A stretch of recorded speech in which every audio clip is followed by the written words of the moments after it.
house. Mm-hmm.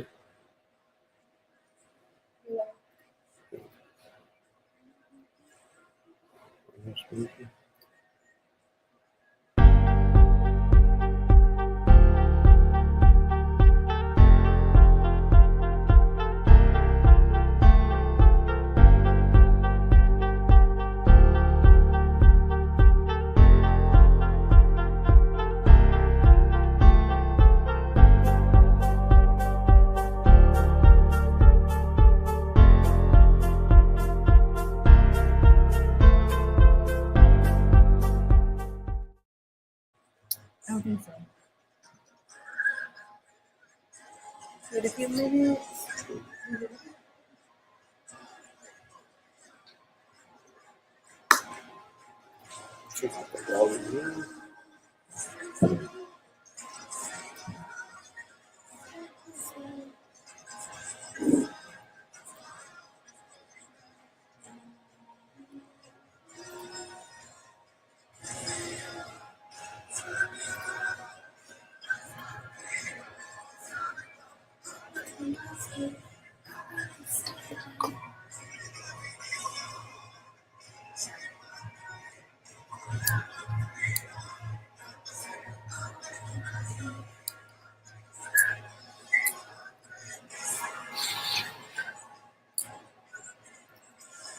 Greet everybody you're live.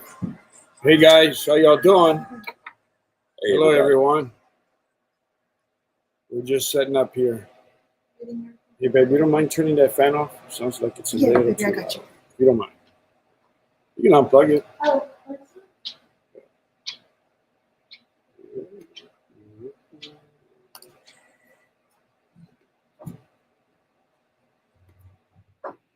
All right.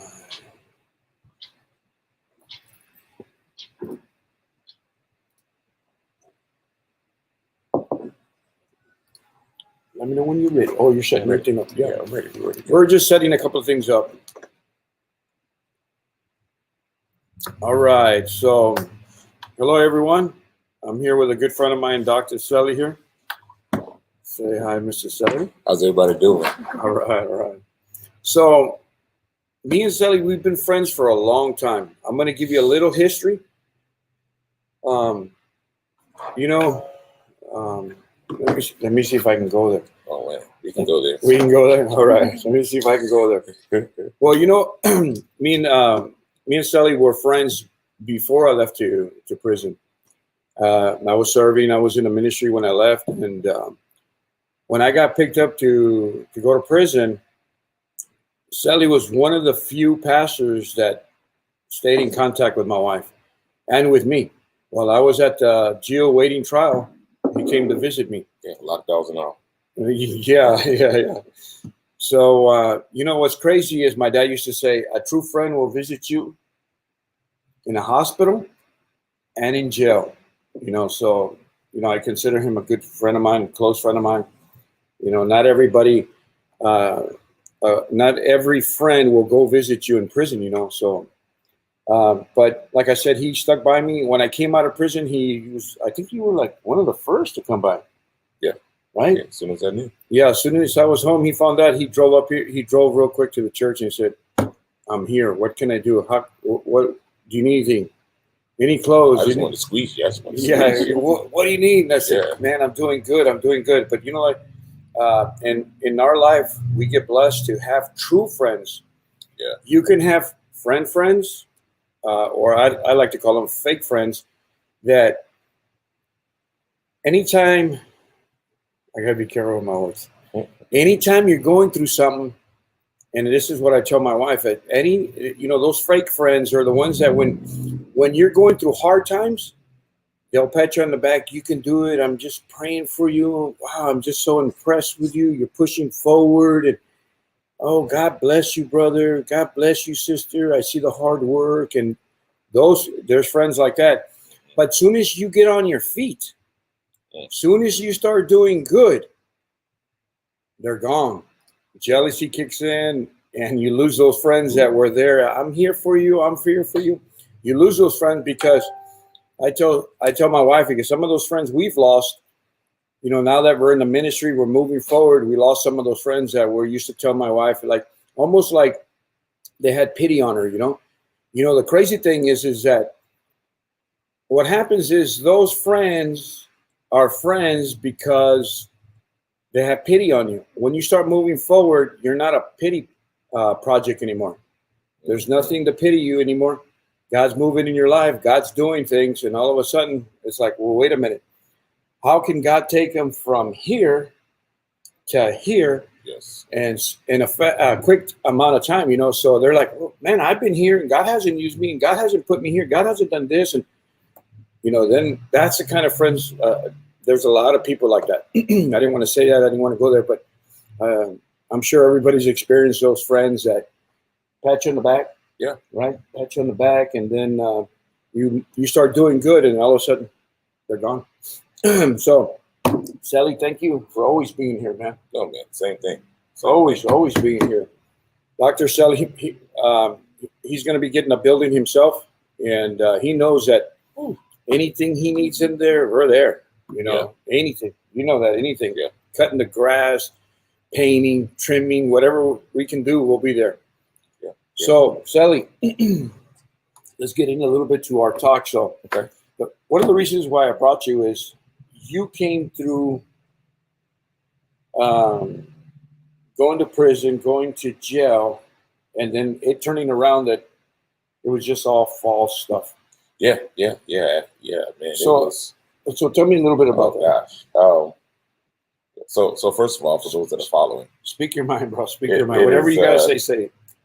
So I have a bachelor's in special education, master's in marriage, family, and counseling, triple doctorate in industrial psychology, unconfirmed, and then 2 confirmed doctorate, 1 in ministry and 1 in divinity. I've also been the vice president of a local theological college. And so I'm saying that just so you know, it doesn't matter once you get that F on you. I'm talking about felony. It changes your life. A life sentence. Man, and even when you win a case, Texas is a place, and a lot of places they're trying to ban the box is what they call it, ban the box. But a lot of times people ask you about a job and they say, well, have you ever been convicted? And so check the little box. You know, and then they ask you to explain, and it's like that explanation doesn't mean anything. Matter of fact, I just applied for what I believe is a career move job in the direction I was going to be the head of counseling and education for Bear County juvenile system. And I actually had the HR person call me, the headhunter for hiring, the scout or the recruiter, and called me in and cried in my shoulder. Because after going through several rounds of interviewing, the process, the background had not surfaced yet. And so once the background surfaced, even though they had all the information like this, I was going to work for the jail system, for the prison system, for PD, say JG. And so they were like, you didn't come up in any of this, but now you've come up in this other part. And because of the way that the grant is written, in order to take care of the job, it was an $89,000 job. And they ended up having to dismiss me from the process. But it didn't just hurt me, because the person that they sent back to Dallas, who was the runner-up for the job, they also are now not getting the $89,000 a year. Because in order to bring them back, since they had just came down from Dallas, now to move them down, they gave him a $20,000 advance to bring him down. And I sure wish I could have contacted him and say, don't take the advance. Because if you take the advance, what they're saying to you is, we're going to give you this 20 now and never give you that 20 again. But this is all because of what I went through and how the system shifted that thing. And it didn't just hinder me, but it also hindered them. So now everybody's like, well, what did you do? What did you do? So let's get to that. So first of all, let me just say, I've never ever known a horrible person. I usually know no strangers, but in my choices to not wait for God, I've been married a couple of times, and I tell people ammonia is a good cleansing agent, bleach is a good cleansing agent, but when you mix those things together, sometimes it can cause a poison. Mm-hmm. And so in moving from one marriage and then going into another marriage, it came a place where custody issues were a discussion, and when those things were not met to everybody's agreement, someone decided or planted a seed of, well, let's just get CPS involved. And so all types of things were being said. I was pistol whipping my kids. I was molesting my kids. I was allowing my kids to have sexual intercourse with each other and watching and recording and forcing them and doing all these sort of things. And it didn't make it any better in the court system because I am a pastor. I was a pastor. And so they put me right in the arena, and I'm not trying to come on, I'm not coming for the Catholic Church, but they put me in the same arena of, oh, so you're just like those priests. Mm-hmm. And so where usually I walk in and my clergy collar represents something positive, in that arena, it marked me as already being a beast, already being a threat, already being a danger. And so, and then they expected that all this church was going to come and rally against the court system. But I really had a good legal team, both against me and for me. And that didn't matter a whole lot. I've never ever been in criminal trouble before. I've been in some civil things. You know, I've had tickets like the rest of us, and I've been in court with divorce paperwork, and I've had some business civil suits and things like that. But I didn't even end up going to prison when I got locked up. I didn't get locked up for any of that. I got locked up because I was 5 minutes late into the courtroom on the one day where the judge had nobody else on the docket except me. So I get in there and I'm walking in, and and I mean, talk about the enemy's game plan. I found out that my lawyer was in a probationary period with his bar. The actual judge that we was facing that day, he had already disrespected that judge some months before, so that judge didn't want to see him in there. So, I mean, it was already a bad situation. And so I'm sitting there, and I'm just like, and they come to me and the bailiff says, "How can I help you?" And I says, "Well, I'm here. I had a court date this morning. About 8 minutes ago, I was parking the car, called ahead to my attorney, said, 'Who's your attorney?' Told him my attorney's name. And he says, 'Hold on one moment.' He walks away, he comes back.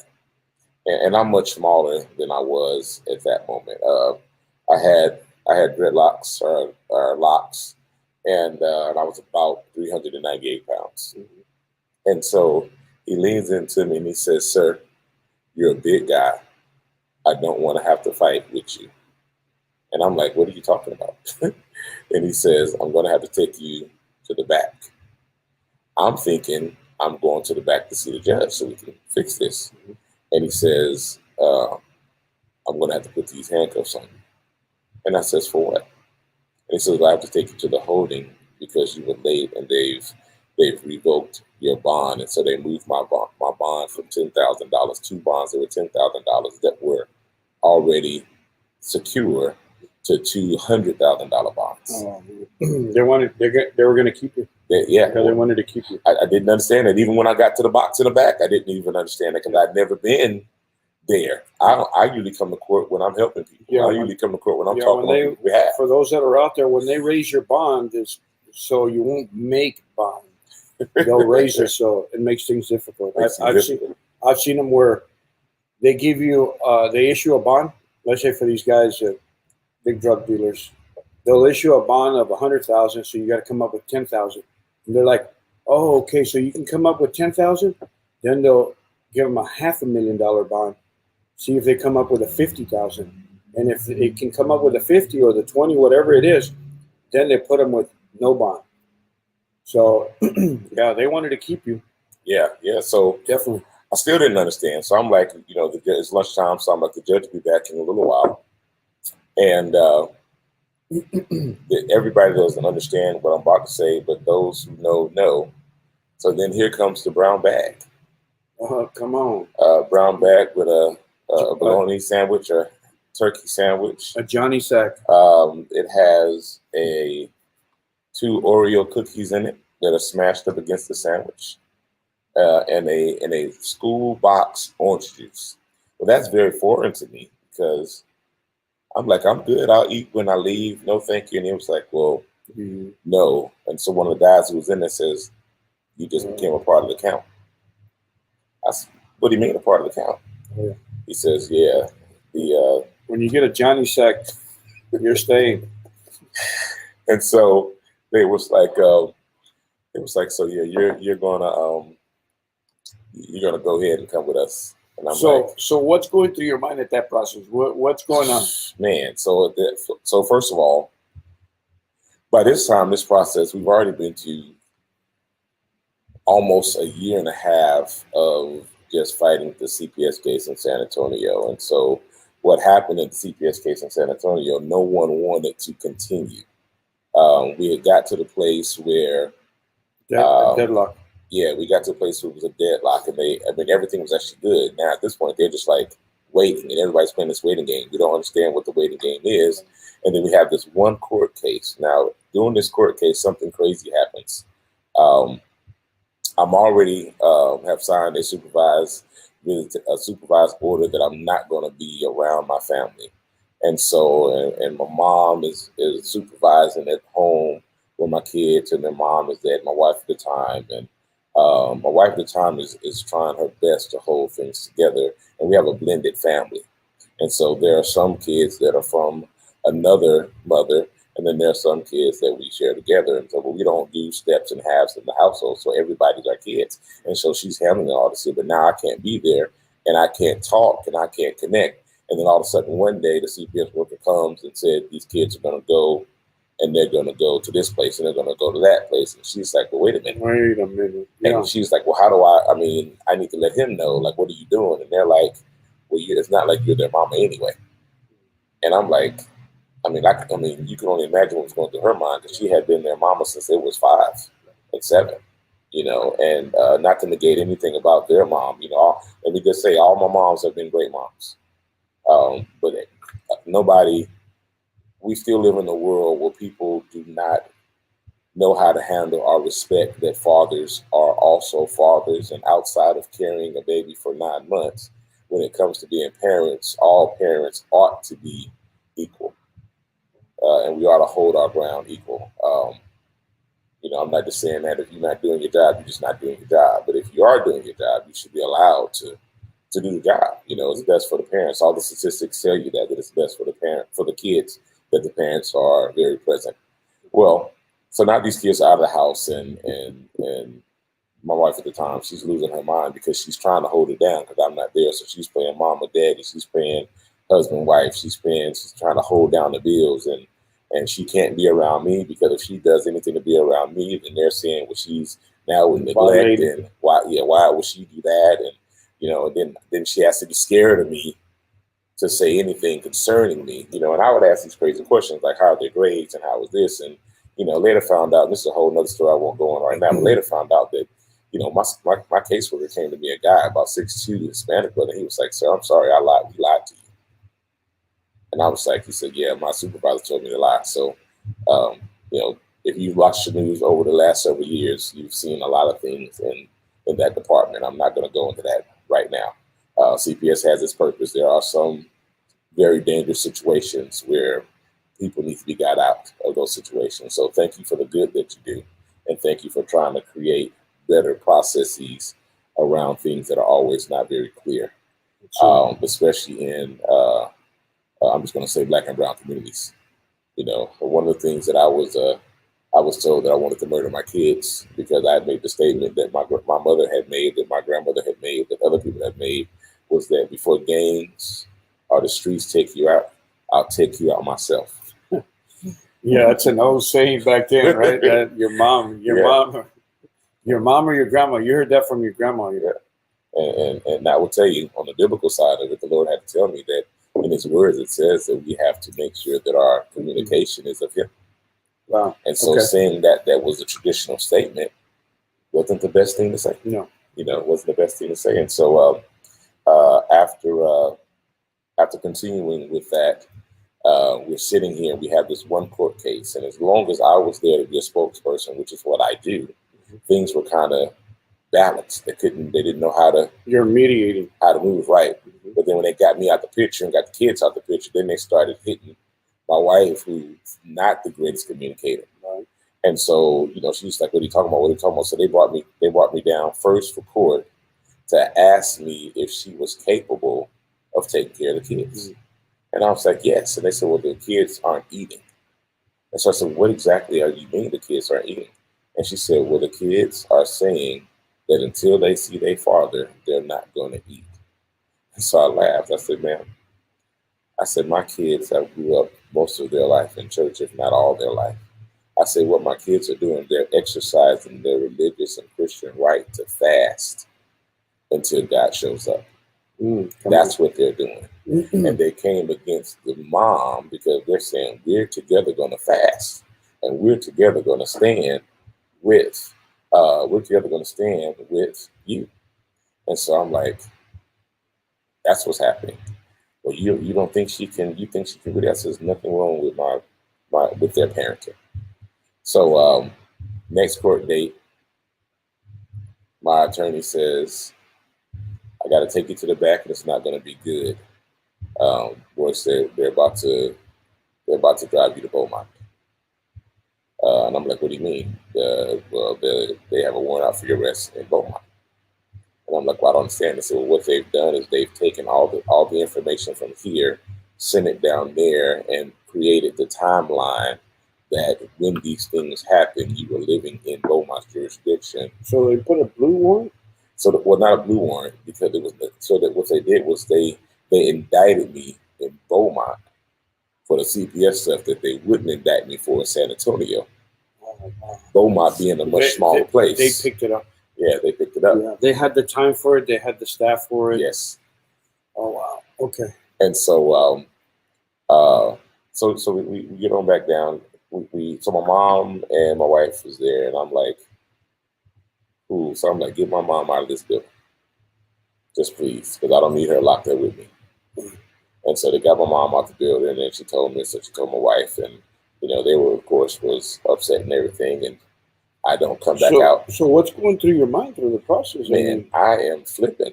Because you're serving God already. You're a minister, you're a pastor, and then they come up with these false allegations. What's going through your process? I mean, are you looking at it, okay, God, are you trying to teach me something? Am I missing something here? What am I missing here? What's going on? I mean, oh God. Well, so one of the things that's happening in my mind is I'm hating that I understand the word. And so, the word is taunting me right now. Blessed are them that are persecuted for the gospel's sake. And I'm like, so? I'm like, I don't want to hear that. Yeah. Blessed are the peacemakers. I'm like, I was trying to be a peacemaker. And they kept asking me things like, why are you so calm? Why are you so collected? And I'm thinking to myself, if I went and turned over the table, I'll tell you one thing that happened. So during one of these December times it came, I went shopping for my kids for Christmas. Okay. Rolling Oak Small, I'll never forget it. And I come out with these bags, probably about $300 to $500 worth of stuff. And I don't ever shop. I never shop like this. But I was like, I haven't seen them. I'm trying to do something. I'm still not going to be able to see them. But I was just thinking, this will be over by this time, and I'll be able to get these here. And so this is after you came home? No, this is before I get locked up. Okay, all right. And so I go down, and his family walks up, and it breaks my heart because I realize I can't even give these presents to my kids. And so I drop them right there in front of the family, and I tell them, you all take these. And they just look at me, and I'm like in tears. I'm like, you all take. I go to my car, And if anybody knows the Rolling Oaks Mall in San Antonio, I way out there in 1604. I drive 1604 to O'Connor on Nacogdoches in ongoing traffic all the way from 1604 all the way to O'Connor before I finally move out of oncoming traffic. I remember passing 2 officers, no sirens ever came on. They just watched me go by. I was literally driving in ongoing traffic. Just now, was it on purpose, or your mindset was somewhere else? I don't know if I was at a place I don't want to be there. I don't know if I don't know where I was. I just know that I wanted this nightmare to end. Were you ever at a point where you wanted to hurt yourself? I hit that. Yeah, several times. Okay. Yeah, several times I hit that spot. Yeah. And I kept saying, well, if I do this, life insurance won't do this. If I do this, I don't want them to come catch me. I don't want them to be brought to see my body like this. Like, I don't know. Like, when I finally came over out of that lane, it was just like, what are you doing? What are you doing? And I almost feel like the jail time was a way of saving me for a moment. Come on. I agree with you. Yeah. I always tell everyone prison was the best thing for me. They're like, you got to be kidding me. But the thing is and you know what, you're going to know what I'm talking about here. Anytime you're in prison, it's an alone time. Yeah. You gather your thoughts. You're able to go back through your playbook and say, okay, what did I do wrong? What was I missing? I was missing something. And this is when God starts coming in. He says, hey, I separated you. Yeah. I pulled you away because you weren't going in the right place. Yeah. Mentally, you weren't in the right place. So he pulls you away to get your attention. I always tell everybody, people, places, and situations God puts you through. He's not going to hurt you. No. He's not going to hurt you because whatever you're going through, chances are he put you there. Okay? Chances are he put you there. But when he puts you through it, or he puts you through the fire, he protects you through the fire. Yes. It's the craziest thing. You may say it doesn't sound right, but if he puts you there to get your attention, to slow you down, he's going to protect you. He'll see you right through. It's when you say that, that God put you, pulled you to the side. It's the craziest thing, because at that time, you're able to really gather your thoughts and talk to God and say, hey, all right, what do you want me to learn from this? Yes. What's going to come out of this? When I went to prison, I didn't blame God. I knew it was an old case, 2008, 2013, and it catches up to me 5 years later. Yeah. I was already serving God. I didn't blame God. It was just like, okay, there has to be something here. There has to be something here why you're trying to get my attention. And, when he pulls you to the side, he doesn't have to take you to prison. Yeah. You don't have to go to prison. You could be in prison in here. Yeah. So don't think because you're shackled from here to your ankles, that's prison. I've seen many Christians that say they're Christians. They're still shackled. Yeah. Yeah. They're still in prison with their own mind because they got the old thoughts, the old ways, the old habits thinking back there.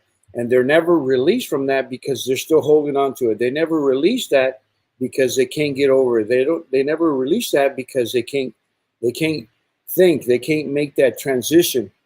You've seen that, haven't you? Yeah, several times. It was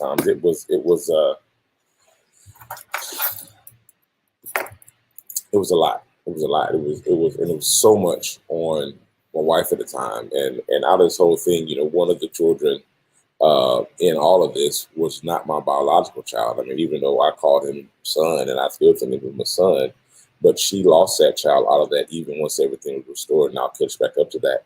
Up until recently, he was at the home with her. But so I end up having to go to Beaumont now, and I get out for a minute, and this judge, we got bond. So got bond, came back, then went back for a court date. And at the court date, this particular judge, he says, I only give court-appointed attorneys to people behind bars.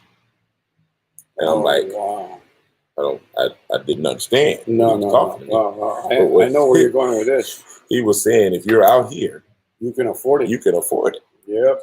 And so he told me, if you are having a problem with this, you need to go and find a job in Beaumont.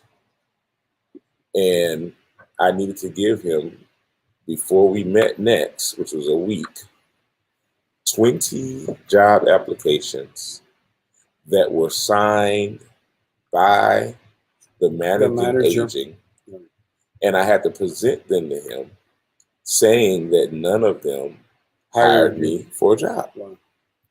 And so, and one hired me for a job, and I had to tell him, look, I'm in San Antonio. It's going to be kind of hard to be on time. To be on time. And so, once they understood, I told them my situation. They was like, "You're going to Judge who? Judge Walker?" Oh, he probably a hang jury. Yeah, yeah. And so that was Judge Roy Bean. Man, back in the days. Judge Walker has had people. He would tell people in the courtroom, "What do you have in your pocket?" Ooh. And they will pull out like 15 cents. And he says, "Well, I was going to give you 20. I'm going to give you 15. But since you got 15, I'll give you 15. I've watched hardened murderers, gangsters, thugs pass right out in his courtroom. And I actually had to, my mind had to really get together. Grasp it. Yeah. So there was all this fear factor. Oh my God, you got, oh man, he going to bam you. He going to bam you. And I'm like, like, who is this super untouchable judge? And then found out that he's like legacy. He's a legacy judge. So, so he was also hard on people because let's just say your last name was the Rugrats. If he remembers that your uncle was Rugrats and he was a thug, and now here you come 30 years later, and nothing has changed, and you're still down the same road, same family. He's gonna get you because he's like, my dad didn't take care of you, my grandfather didn't take care of you. Well, I'm gonna take care of him. He would give. There's so many. You can look in the news. There's so much on him because they were trying to get him to step down. I think they wanted him to step down because the sentences he was giving, and I think they were. It was the highest. It was the highest. The highest pardon. Or the highest sentencing that he could give, and he would always give you the maximum or above maximum. So he was considered like Judge Roy Bean. Yes, back in the days, right? Yeah. I mean, this guy was going to hang you. He was going to send you and tell you, "I'm going to get you off the street once and for all. You'll never sit here. You'll never hurt anybody. You'll never do this. You'll never do that." Yeah, everything on probation box check. Yeah, everything. You're gone. So yeah, I remember they were trying to get him out of there, which they didn't. No. He didn't. He retired. Yeah. I gotta say, at the end of the day, I understood his plight. I didn't like it, but I understood his plight. Well, his deal was to clean his town up. Yeah. And let me tell you, when you walk into his courtroom, man, you're going to get time. You're not going to just walk out. He's one of those that cleaned up his town. Yes, he did. Just by his finger. You're going for 15. You're going for 20, but he cleaned his town up. Oh man, I had somebody, and I'll get to it in a minute. But on the day that my trial was actually set for, my final trial, there was a guy that came in on probation, and he says, the guy came in and says, "Your Honor, I just want you to know, for the last 7 years." I've given my life to Christ, and I'm living for the Lord now. And he says, "Well, yeah." He said, "Well, now you're gonna be preaching in prison." He said, "Well, you were dirty." Yeah. He says, and I was gonna give you this this 20, but since you gave the Lord 7, you're gonna give me this 13. Boom. Thank you. Wow. No, not a blink. So anyway, we're now processed, and we're in because after that whole thing, and when I came in late, then I was in there. Bond was $200,000 bonds, and so at that time I was just like, "No, family, we're not about to do this. We're not going to do this." And we tried for a while. I was like, "No, just stop." And first day in was very different. We didn't have cells. We were on a cell block, and so there were about somewhere about 50 bunks in that particular room. You were. They're called pods. Pods. I was in a pod. Yeah, they're called pods where 30, 40 guys in one room. Yeah. It's called pods. I was 43, and I thought everybody knew me. Everybody who had been in gonna laugh, but I don't mind. I thought everybody knew me because they was like, "What's up, Sally? What's up, Sally?" I thought they were saying, "What's up, Sully?" They were saying Celly, Celly. Yeah, Sally. Yeah. I realized later everybody was the same. Everybody, Especially if you just came in. Especially if you're in that pod, everybody's Sally. Yeah, everybody. And so, I learned some magnificent things, some awesome things. I mean, there's more creativity in the graves and the prison. Yeah.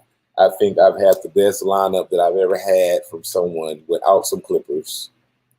Some of the best workout plan that I've ever had in prison. But we go through these days, and one of the days that the way I survived was my education. There's a lot of old heads who can't read, and so you were reading their mail. I was reading their mail, writing for them, sending it off. Mm-hmm. And they would give me food and things like that. Yeah, I remember doing that too. They would bring the letter, and hey, what does this say? No, I don't understand it. Yeah, the what got me through was Wednesday pancakes. I would sell all my trays all week to get Wednesday pancakes. Ooh, come on, so I have about 10 pancakes stacked on Wednesdays and butter pecan ice cream, and I drop it over the top, microwave it all, and that was my thing. Well, week 1 was good with that. Come on, IHOP. Week 2, somebody felt like they wanted my pancakes. Oh no! And so this was my first incident. How tall was he?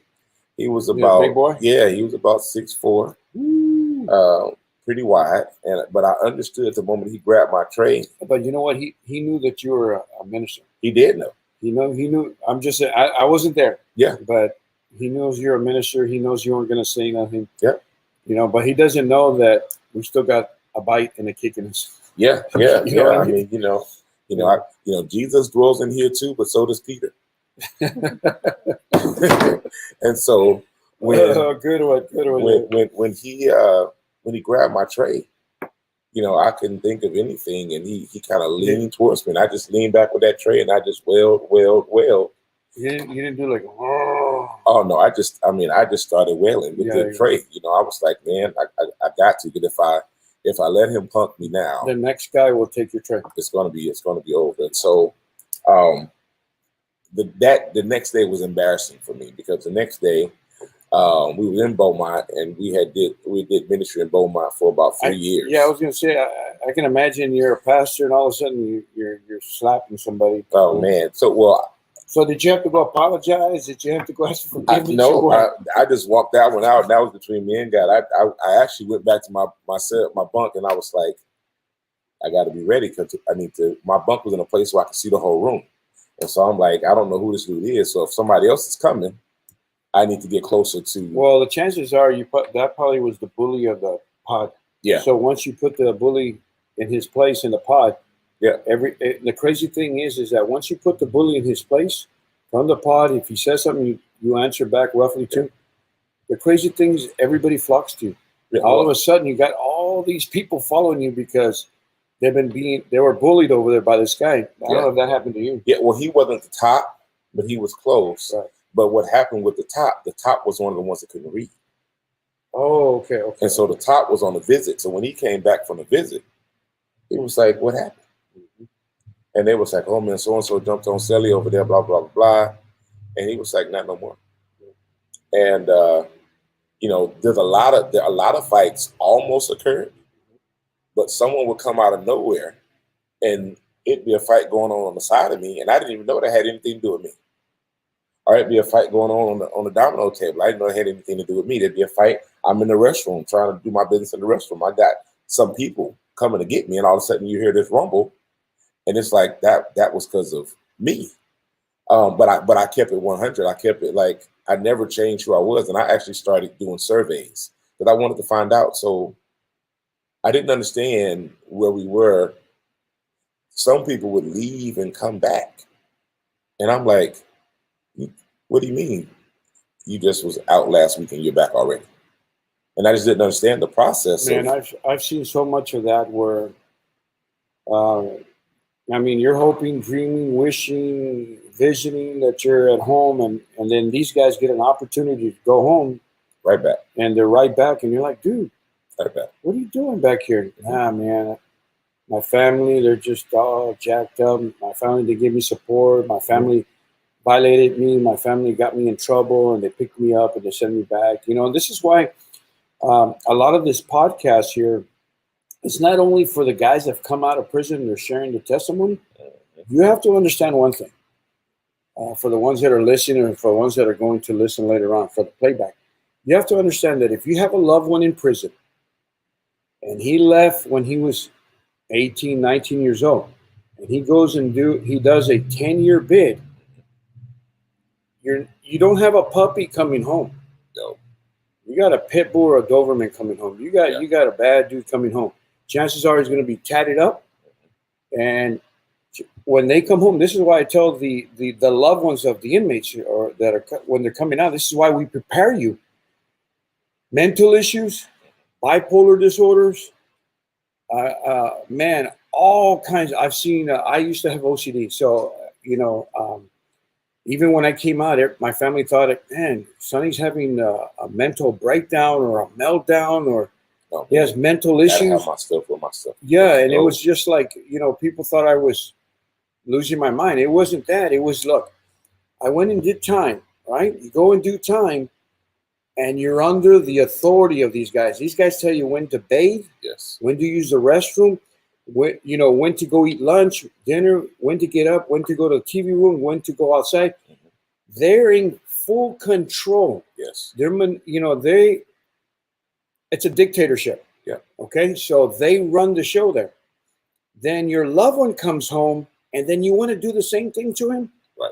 You got to do this, go get a job. You got to do this. And the crazy thing is when you come home, you got all these classes, NA, AAA, parenting, drug abuse, all this. And then you got to go take a drug test. And then you got to get a job. And then from the job, you have to pay man, it's just so stressful. So I've seen. And the schedules never go. Like, you want me to get a job and you want me to work my job, but then you want me to come meet with you during the time where I got to be with my job. And what do you tell your employer? Hey, I got to go. They just called me 5 minutes ago. I got to go report. I got to go take a drug test. So the system is made there for you to fail. Yes. I'm sorry to say this, but the system is not there to help you to be successful and to make it. The system is there. You're going to go back. I know a friend of mine that's he's been going back to prison for over 20 years on the same case when he was 22 years old. He comes out. They give him 5 years probation. Within he behaves himself for 2-3 years, and then he goes back. Give him another 5. Comes out. Does probation. Man. The same thing. The thing is it's made for you to get in trouble, to violate your parole. So this is why I tell the family members, when your loved one comes home, give them time to adjust. Yes, give them a minute. Give them some time and just, hey, man, what can I do for you, brother? A lot of times when they come home, the family treats them like crap and expects them to get on their feet. Right. And it happened to me. I'm just telling you what happened to me.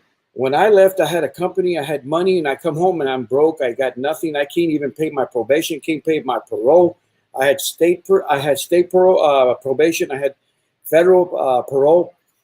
All these things going on. I was fortunate that I paroled to my mother's house, and the church was lenient to let me, when I was working for the church there, that I could go do these things. But imagine if I wasn't, I would have been very, very tough, and a lot of times, and the guys, if you're listening to this, you're coming out of prison. If you're just out of prison, and if you know somebody that's been in prison, share this video. Start sharing this video. If you come out of prison, it's not over for you, dude. It's not over. It is not over. We've both been in prison, so we know. Look where we're at today. God has mercy. He has his hand on you. He has a calling on you. He has a purpose for you. He has a purpose. If he put you in prison, you went to prison, you got a purpose. You got a testimony that you can share with someone else. So it's not over, but you do got to give yourself some time. You got to give yourself some time to heal from all the hurt. One thing I've seen, Sally, is that These guys go do a 10-year bid. They come out, the wife remarried. Mhm. Their wives are remarried. They got kids from some other dude. Their kids are grown up. And when they come out to nothing. Wow. They got to start all over.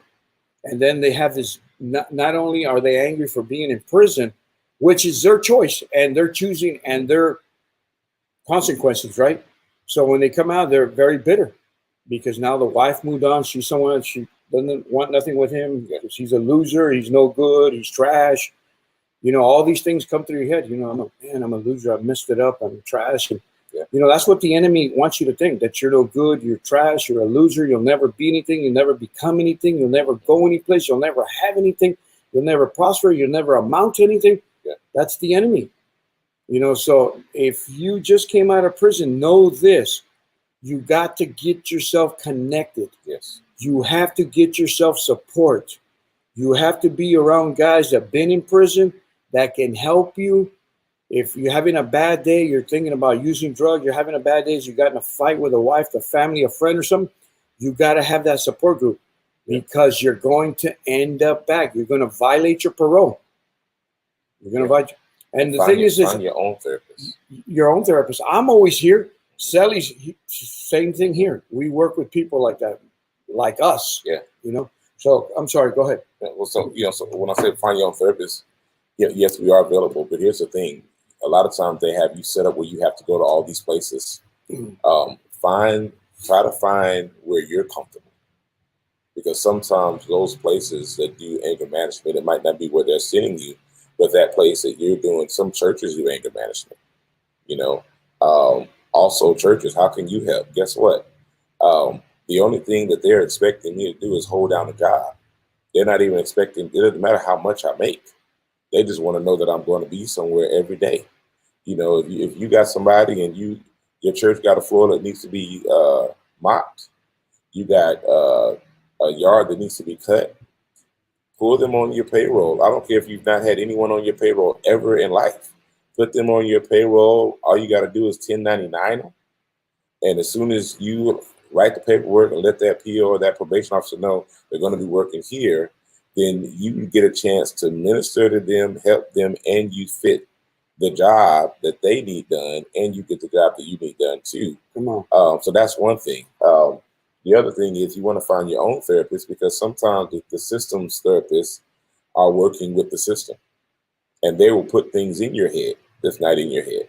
Come on. You know, on the days when I was not feeling suicidal, sometimes the therapist that I had for the system would be like, well, are you sure you're not feeling those thoughts today? And I'm like, well, I wasn't. I am now. I am now. You know, I was doing good until you just told me how awful it was and how my kids had to go through I mean, I know all of that, but now that I'm in here talking to you and you're wanting me to talk about now what I already know and that we've been coming through and overcoming, it's like you never give me a chance to get my head above the water. Wow. You know, I hadn't thought about that. And it's true. Yeah. And there's a difference between let me write your prescription. A psychologist and a trauma therapist. Mm-hmm. You know, look for trauma therapists, because trauma is a whole nother ballgame when you're dealing with that. You know, also PTSD is real. You know, mental illness is real. You need to really face those things in families. I came out. I mean, as it was, I already had bipolar disorder before I left, right? My wife's laughing back there. I already had a bipolar and anger things, you know, going on before I left.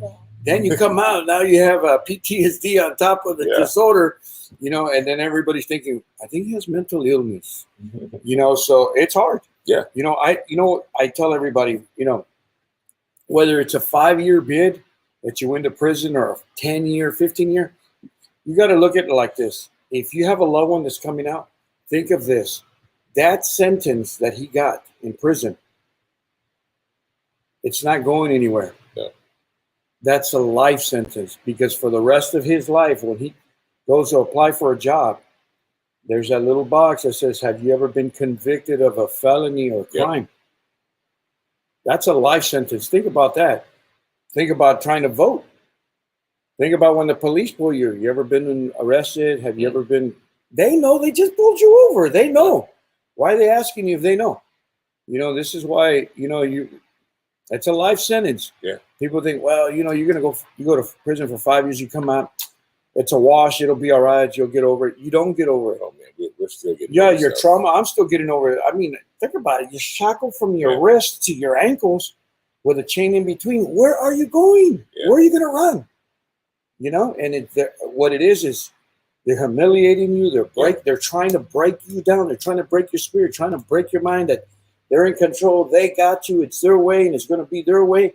Yeah. And they're trying to break you down, not only mentally, physically, and spiritually. They're trying to break you. Yes. And this is where a lot of guys are not able to go through that, and they hurt themselves. Yeah. They'll hang themselves in the shower. Or they'll cut themselves. I've seen it. I've seen it myself. I've seen it where they're not strong enough. And it also, I mean, it comes also outside. Like you think everyone running into a situation with a gun is trying to hurt you. No, they're trying to get killed. They're hoping that somebody kills me. Everybody who you think, oh man, that's just another gangster. No, that's somebody who just got out the other day and he can't face now not being a gangster. And he has nothing to lose. He can't go back out there with his friends because all his friends are the gang members. Mm-hmm. And his restrictions already. You can't be around anybody else with a felony. You can't be around any gang involvement. You can't be around anybody smoking or drinking. You have all these things. It's like, well, you just took me away from my entire family. Everything that I know. Now where am I supposed to go? And then you get me, and then you get with a nice lady, and what do y'all want to do? Y'all want to go to Ruby Tuesdays or Fridays or what's that place? Top Golf. But what's at Top Golf? Alcohol. Yeah. So you can't really be there. You go into a wedding. Well, guess who's at a wedding?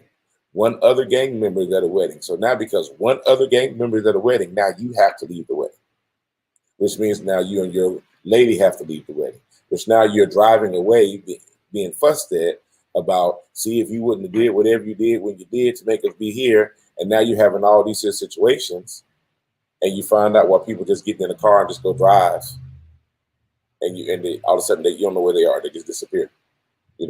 One thing that I've seen, Sully, is that I always tell it's a life sentence. Going to prison, it's a life sentence. Yes. Something that's it's like a backpack. You got it on you. You have it on you. One thing that one thing of myself, coming out, I was real sketchy. Yeah.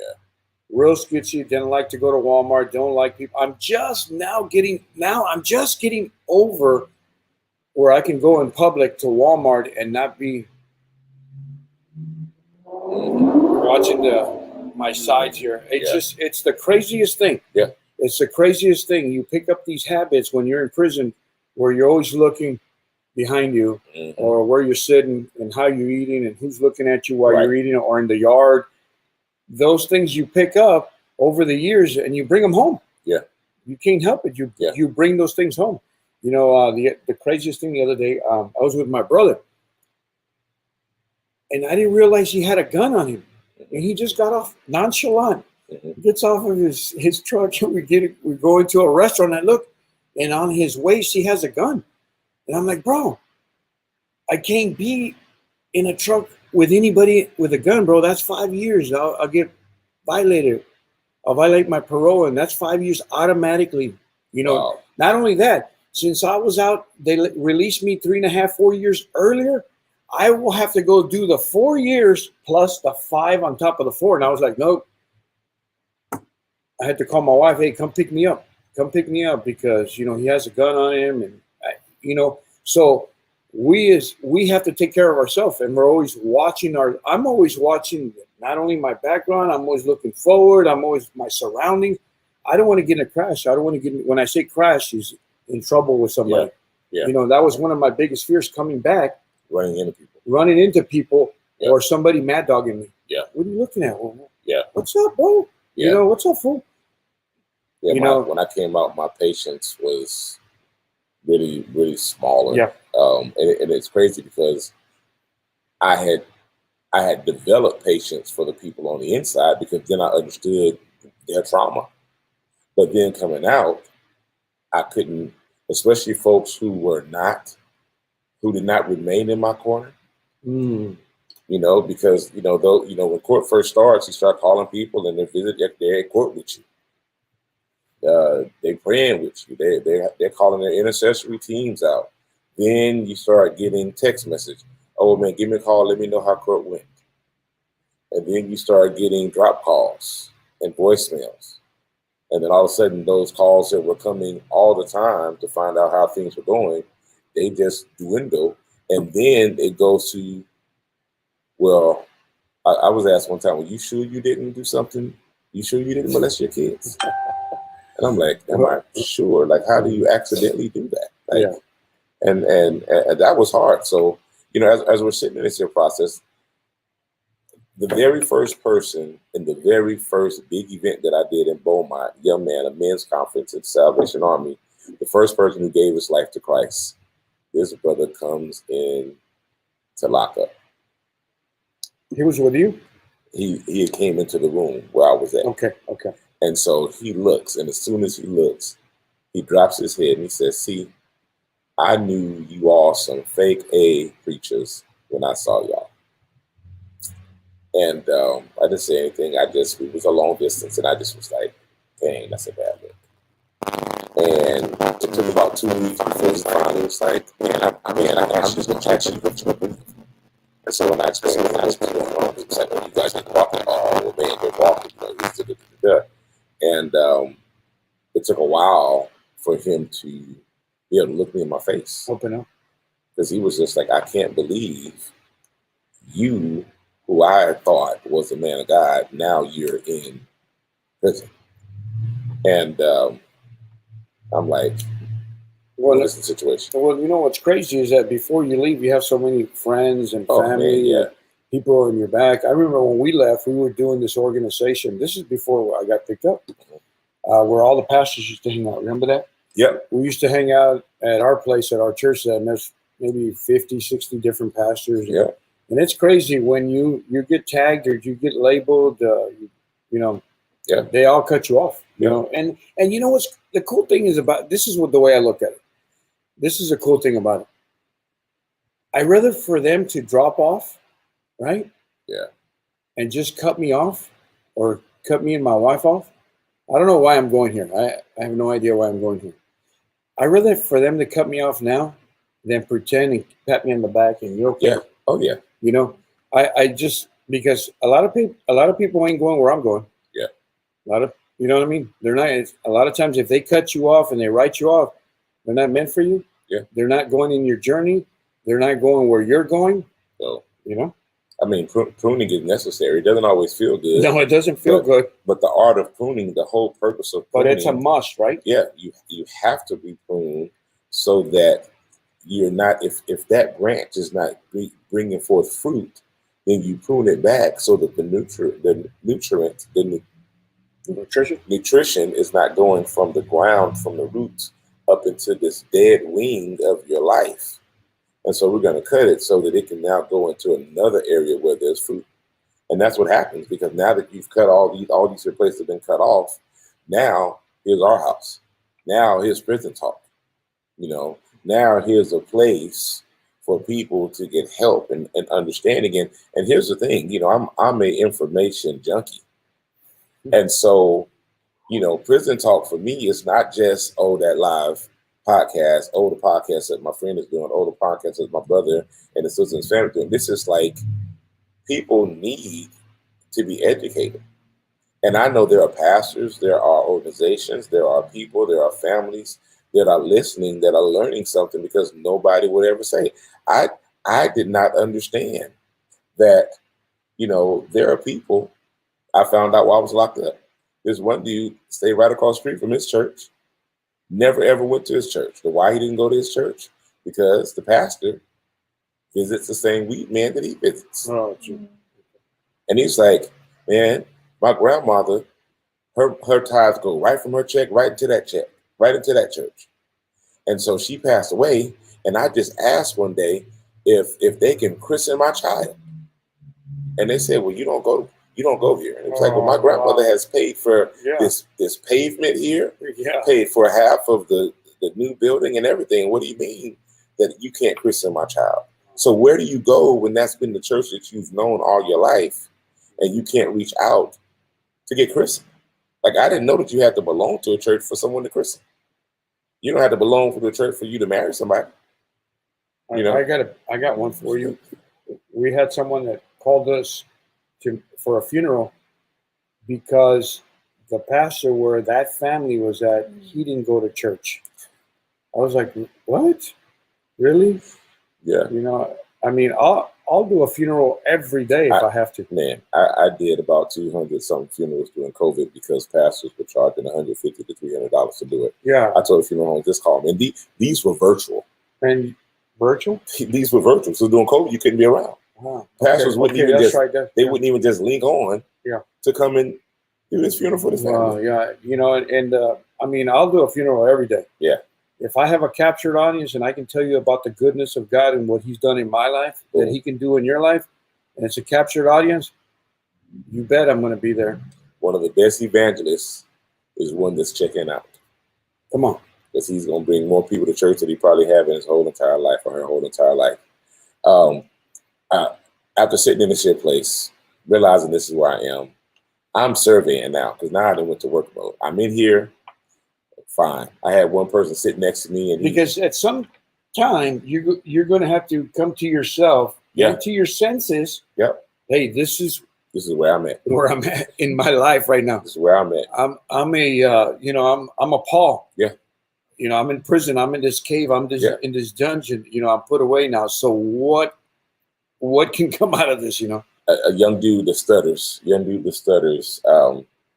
He came to me, and he says, "You're not supposed to be in here." And I says, "Yeah." He said, "But you know, you one of them apostates." And I says, Apostle. "I'm an apostate." And he says, "Yeah, Paul was an apostate." And I said, "Apostle." And I just cried because I thought to myself, "Well, God, I didn't know that I needed this notch on my belt, but okay, I guess so." So after that, this group came to me and they was like, "So you're supposed to be a pastor, and how come you don't pray with us?" Come on. And so I said, "Because lights out is at 10 and y'all get up and pray at 10. Jesus wouldn't do that. Because now the guard isn't messing with y'all because the guard is trying to let you pray. But if the guard's boss comes in and sees you up praying, then he's going to get knocked. And then you all are going to be sitting there trying to act like it's your religious right. And that's not the way Jesus works." And so it was like, so then what? I said, well, then get off your domino table, get off the spades, get off your, those of you all who know what this is know, and if you don't know, it'll be another class probably for you. Go ahead and put your wet pad up. If you're in, you know what a wet pad is. And so take the time now, stop 30 minutes before it's time for bed and pray then. So when they started doing that, then I started praying. Wow. Okay. We went from praying there into praying on the yard. By the time we got done praying on the yard, I started praying on the yard for several weeks. It was like only 2 people probably was playing ball doing prayer. And then it ended up being nobody playing ball doing prayer. Everybody was circled out. You were doing the big circle? Yep. Everybody was praying. And I always think, Sally, I always say that the cream rises to the top. Yes. You know, yes. You know, when you got a calling on your life, and God has called you and you have this purpose, not even in prison you can hide. Not as much as you want, just to blend in with everybody else and say, hey, this is my time to recuperate, to relax, to gather my thoughts. Not even in prison. Not even in prison. Even in prison, God brings you to the top to do Bible studies, to encourage other guys. I would find myself, because of the politics in the chapel with the musicians and all the preachers and what are we going to preach? And I was like, nah, I already come from a church with politics. Do you think I'm going to be here in prison with more politics? I ran into the same thing. So I ended up So first there was the guy who had gave his life to Christ who came in. Mm-hmm. Then later, I decided I'm finally going to go ahead and go to one of these Sunday services. Right. Because I didn't want to go because I'm so embarrassed, right? I'm going to run into one of these preachers that I know. So I walk in and I run into this preacher, this evangelist. What you most fear of? Oh my God. And my head is down. And he says, man, y'all, I don't know if I can say anything, but man, I know the Lord is in the place today because I don't understand how I got a big old angel up in here with me, but I'm a preacher like crazy. And I'm just like, what's he talking about? What's going on? So he preaches and he comes and he says, man, we're going to have to talk later on. So we talk and said, man, I'm going to have to get you to come preach one of these days. And I said, well, I don't know if I can do that because I'm in here. And so a few weeks later, he came and just had me lead in prayer. You all, I'm going to just say, if I can handpick my own church like a basketball team, I want them from out of prison. Yeah. Because there's no mask. Yeah. Because depending on what color jumpsuit you want, I already know what you did. Yeah. Depending on what pod you came from, I already know what you did. So you can't hide. You can't hide it in a suit because I already know you're an assaulter. I already know you're a rapist. I already know if you killed somebody. I already know. If you're wearing red, we know who you are. We know who you are. And so I prayed, and man, I just had everybody repeat after me. And we prayed for everybody else's court date that was coming up. And the thing was, do not think about your own today. And I tell you, it was like the Matrix when Neo goes, and the walls come in and out. It was like those cinder block walls were breathing. The Spirit of the Lord was in that place so much. And I'm like, God, I was like, I don't want to leave this right here. Well, then, big old white guy, the only reason why I'm saying he's a white guy because he was one of those. Because he was a white guy. He was a big white guy that typically we would not mix if we were living the way our grandfathers thought. Right. But he would always say, look, y'all get your hair done, y'all get your workup on. And I won't give his name up because, I don't ever want to get in trouble. He was a sniper in the military, served a lot of time. And he would say, look, if they come in, I would deny everything. But he was giving everybody a chance to just breathe for a minute. As long as you wasn't doing anything dangerous, do what you have to do. As long as you get back in the bed when it's time to get back in the bed. But there's one day he was like, Sully, I need you to sign up for baptism. So I'm like, I don't need no baptisms. No, he wanted you to give the baptism. Well, I didn't understand You that. didn't understand? Okay, all right. So he signed again. He said, hey, sir, I need you to sign up for baptism. I'm like, dude, I'm not. And so one day he said, sir, do I ever bother you? I said, put your name on the list for baptisms. I said, yes, sir. Yes, sir. And so they finally called for baptism. And then here's this pastor that was there doing this baptism. It's like 40 people to do this baptism. And he hands me the goulashes. Mm-hmm. And I'm like, can I even do that? And he was like, well, I want them to have an authentic baptism record. And I'm not ordained, but I know you're ordained. Come on. So I'm like, really, God? You put me all the way in here so that my ordination can come in here with me to baptize? And man, I mean, these guys was dropping flags. The tears was coming. They was singing and praising. They go down in the water, coming up in tongues. I mean, the Holy Spirit was in the place. So that was like the first, like, okay, God, this is for real. This is for real. Mm-hmm. And I'm like, okay. So by that time, I settled in. I called my family. I said, look, stop trying to find a bond. Let me do this job. Whatever God wants me to do, I need to do it. What happens is that when you're in there, God gives you this crazy peace, man. Mm-hmm. You're in there and you're, when you don't, like the difference between serving the Lord and not serving the Lord, you're so anxious to get out and anxiety and you can't sleep and your mind's just running and running and running. You're trying to figure out I could have done this. I should have done it this way. I should have done that. I could have done this different. But when God gives you peace, when you're in prison, I mean, God gives you this crazy peace, man, that's way beyond your understanding. Yes. You're like, wow, I'm in prison away from my wife and my kids and my family, and I'm okay. Yeah. There's a greater purpose for me to be here. Yeah. And it's just the craziest thing when God gives you that peace. And you know what's crazy is that he gives you this peace and that piece you share it with the other inmates. Yeah, You're able to work with them. You know, so this time my family couldn't even come around because it was a no contact, so they couldn't even visit or anything like that. I was just there, and so shortly after that whole thing, it had got to a place where, how do we say, one day I got woke up in the middle of the night and I was told, you're moving. And so I got moved to the other side.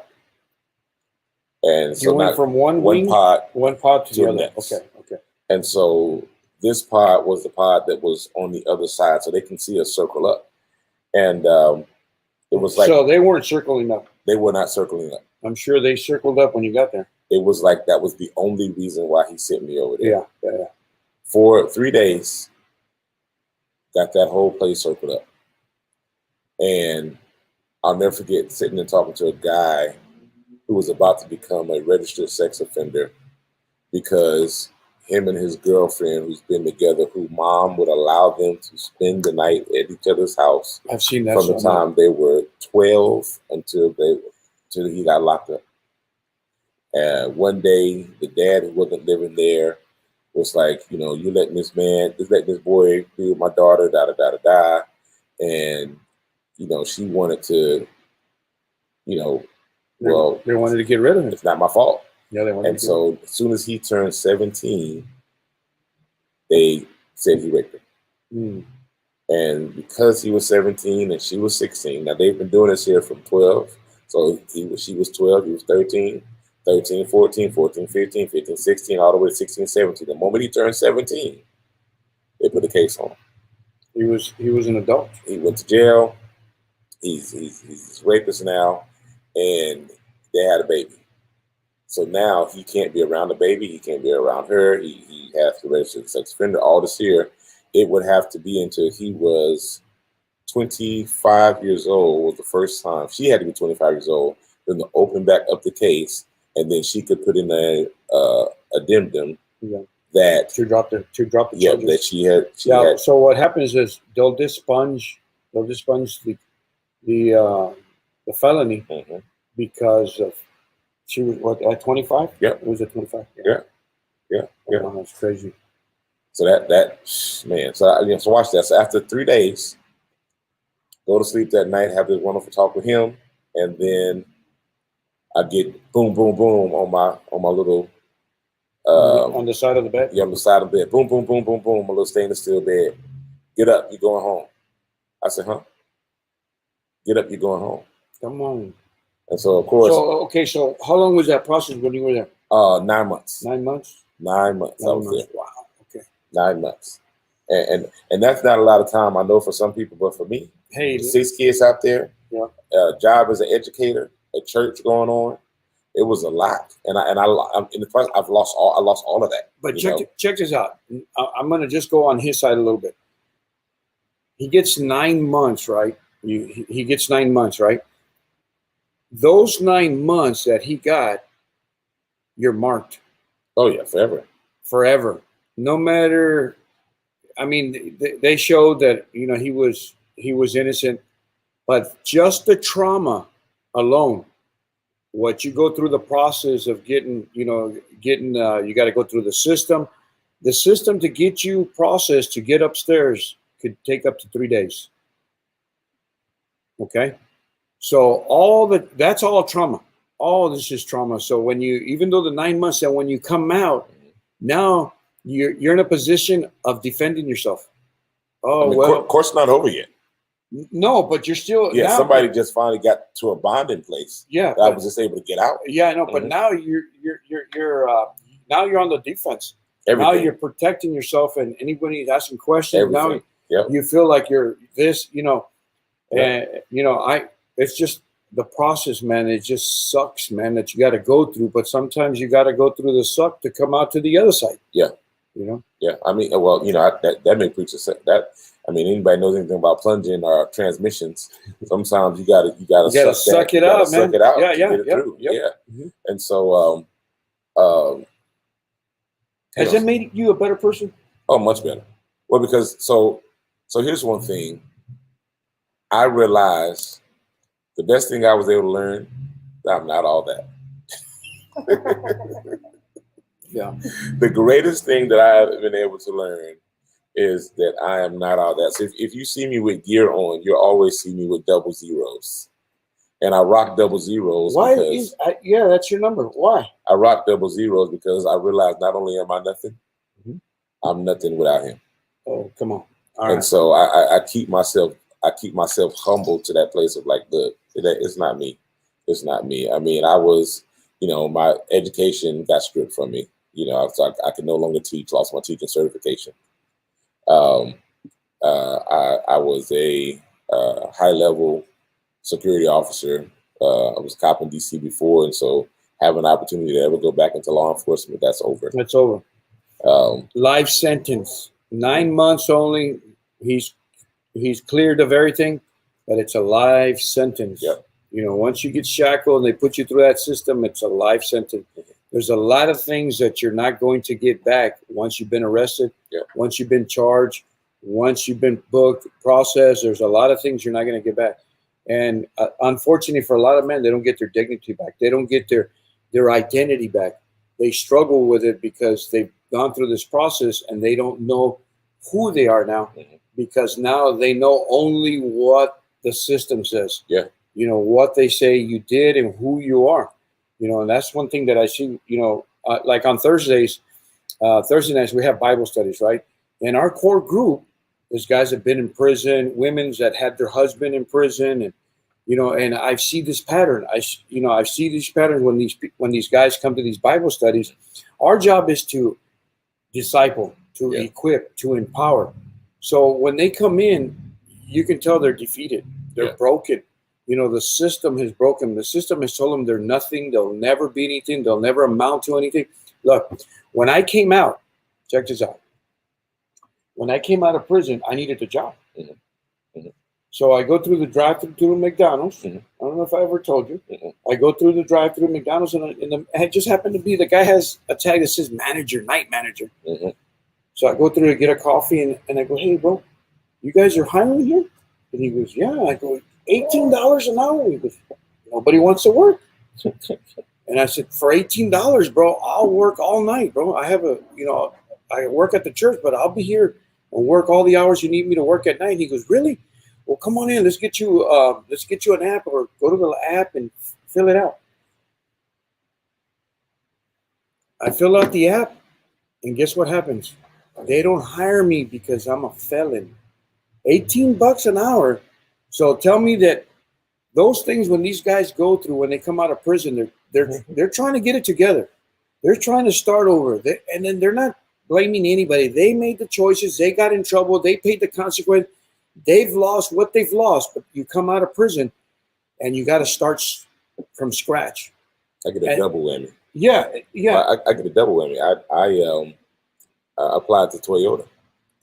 And they didn't hire you. Toyota, who accepts felonies. Yeah. I was going to be pushing a button. For what, $30? For $30 an hour. And they said to me, your credentials make you overrated for this job. So you were overqualified. Overqualified, everything. Well, I mean, you have a master's. I was into too much. Yeah, you're a master's. Yeah, you have a master's. You have these degrees. So yeah, I could see your. And I'm just trying to feed my kids. I'm just trying to pay these court fees. I'm just trying to look. I will be here. Nobody wants to do the swing shift. I will. Give me 2 shifts. And they're like, no, we're sorry. We want somebody, because if another job comes, you're going to take the next thing smoking. I'm like, I will write a contract to be on this job for 3 years, 4 years, whatever you need. I'm like, $30 an hour. That puts me close to what it is when you're in education starting up. And so I'm like, man, so we're sticking to that. But this, there's so much stuff in the middle that I'm skipping over. But I will tell you, in 2019, now this officially ended 2012. I finally I was out for about a year. 2012 October, went to court again. The judge comes down, sits and talks to my attorney, and the judge is talking to my attorney, and he's like, So, y'all have been here a lot, haven't y'all? My mom's sitting down there Well, now. yeah. Now, by this time, the judge has literally, he has come down from his seat. He is sitting on the little divider bar rail with his leg up, and he's hanging out. And he's like, "So this is your son? What do you think about your son?" He's talking to my mom. So my mom is saying everything. He says, "So has he always been perfect?" He says, "No, man, no, sir, he hasn't. But he doesn't need to be in here." And he says, "San Antonio, huh?" The love for a mom, the mom's love. He says, "San Antonio, huh?" He said, "Yeah." He says, "Is the tacos really good down there?" I said, "Yes, sir."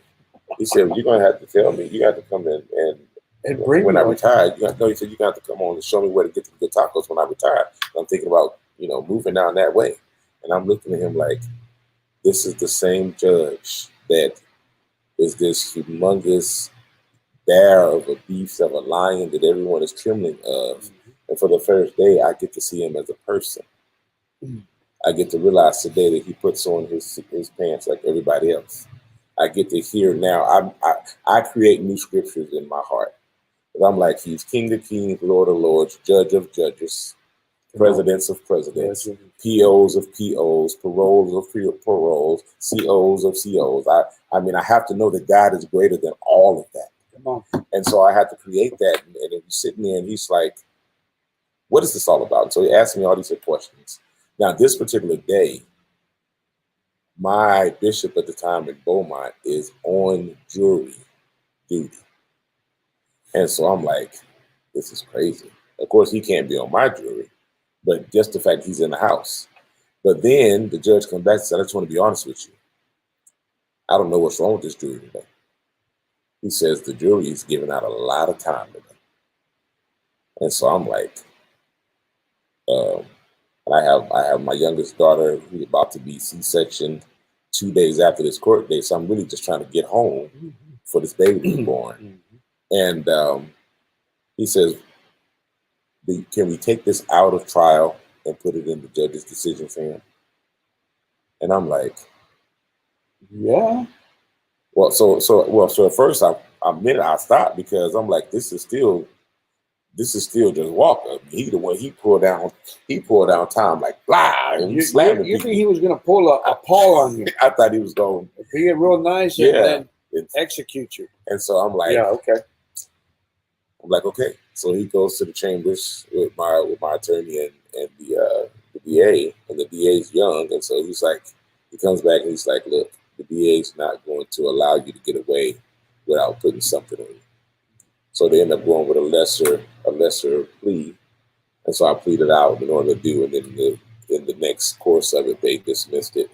But after doing all that, getting here in 2019, try to get my family back together. CPS had told me and my wife at the time to get a divorce, and so we had got a divorce, and that still didn't stop them from coming. And I ran for board of trustees for the Board of Education in San Antonio in 2019, and so much stuff was going really well. And then here comes the news. So the news does a great big article hoopla about, do we want this Dr. Sullivan, who was alleged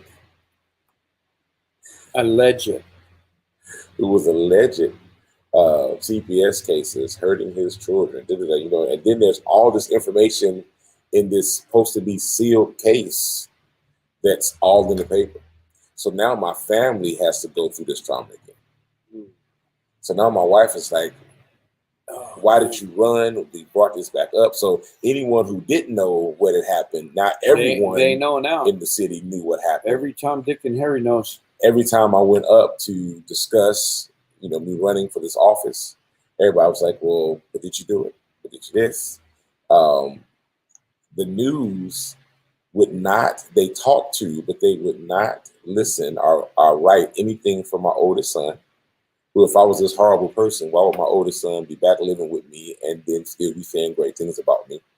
The therapist that CPS hired, the counselor, to find if I was this horrible person, who's now a mentor of mine, had him talk to the Express News, they would not run none of his comments either. The only thing they run was the stuff that's good news, which is the bad stuff. Yeah, damage. And to this day, still those things are coming up. To this day, still those things are hunting us. To this day, even with my children, there are things that go on, and all my kids are, they're Sullivan. And so, one of my sons has a child, and so they call him, Sully.